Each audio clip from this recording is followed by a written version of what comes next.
How's it going, Top Forest TV? My name is Jack and welcome to my preview for Nottingham Forest versus Brentford, taking place at the City Ground tomorrow.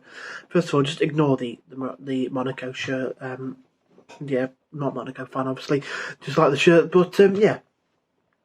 I feel confident for this one. Brentford on the back of a 3-1 loss at home to Everton. They've got a couple of players out from what it looks like. So, you know, I'm feeling confident for this one. I'm really looking forward to it. I think we can go out there and we can get 3 points, you know.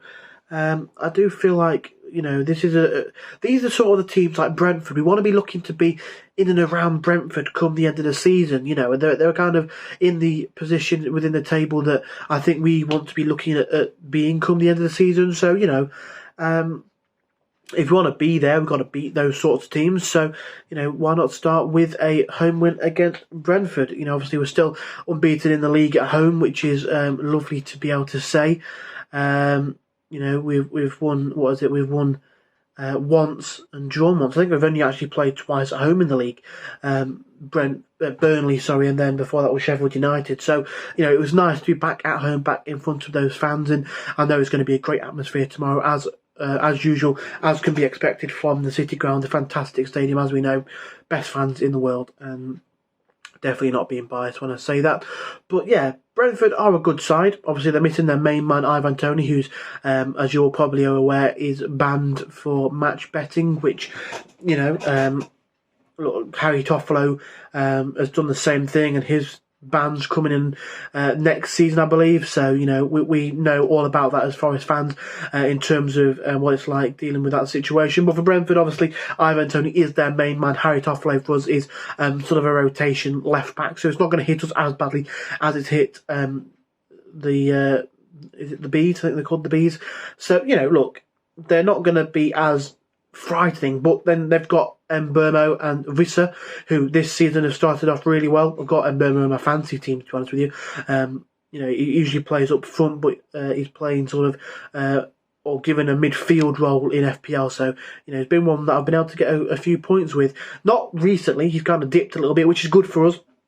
I'm hoping tomorrow I get no points from him at all, really, unless, you know, he scores and we go on and score more than that, then I'll be happy with that. But, you know, Brentford are a good side. Thomas Frank is a good manager, like him or not. You know, he's not a guy that a lot of Forest fans like, but, you know, he's a very good manager. He's done a really good job. Brentford are a really good club in the way that they do things. You know, they're not one of these teams that kind of look to add millions and millions and millions and millions onto players. You know, when like Ben Rama and Watkins were in the Championship, they said, look, you've done everything that you can for the club. You put your all in for the club.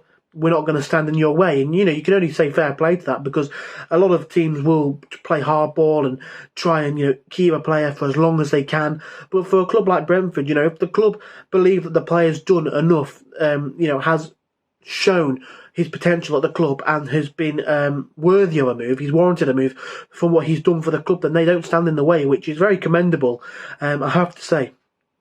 But looking into this game then, I'm feeling quite confident. Obviously, the last match was Man City away, a 2-0 loss in that one. Man City look like they're really struggling now without Rodri. Lost against Newcastle in the Cup and lost today against Wolves. So, you know, that's something they're going to have to try and work out on. But as for us then against Brentford, like I say, I'm feeling confident. And I do feel like it's an opportunity for us to go and get all 3 points. Last time we played against them, I remember it was like bonfire night. The game was on in the afternoon of the bonfire night. And I was absolutely furious with that game, because I remember, I think we gave away a penalty, which was like extremely soft. Where like Henderson, I think he just like brushed the underside of Wissa's boot and he went down. And then, sorry, got a hair there, lovely. And then we went down the other end a couple of times, and I think there was one where Dennis went down and should have had a penalty.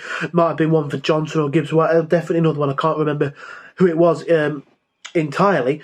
But, you know, it's not a game where we're looking at, oh, we want revenge. Last time we played them back at their ground, it was a late winner that made it 2-1 after we were 1-0 up.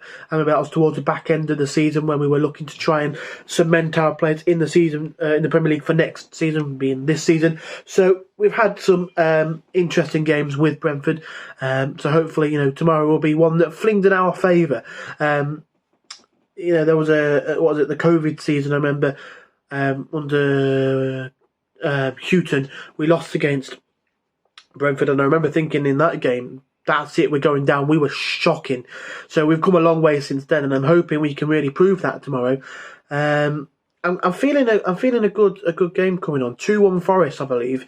I just feel like we've got enough in our sort of team to be winning these games at home. Maybe not away. We're not expected to maybe go to the G-Tech and win against Brentford there, because they, are still a very good side, and we are going to have to be careful of their set pieces, home or away, because their set pieces has got them a lot of goals. They're really, really good with that. Thomas Frank's put a lot of emphasis on that, but I feel like we're in a position where we can go out and win this. We've got the players who can cause problems. The two pacey wingers I'm going to talk about in a moment when I do my starting 11 prediction. They can cause problems for most fullbacks in the Premiership. Our midfield is really shaping up into a strong one. Taiwo scoring goals for fun effectively. So look, I'm feeling confident, and I believe we can go out there and we can get 3 points at the City Ground and really help us to move up the table.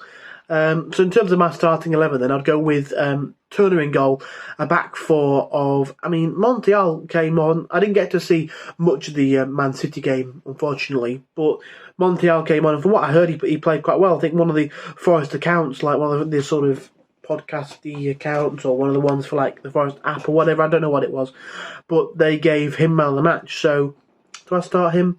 No, I'm going to go with Ola Aina on the left. I really like that as a full-back partnership. I really, really do.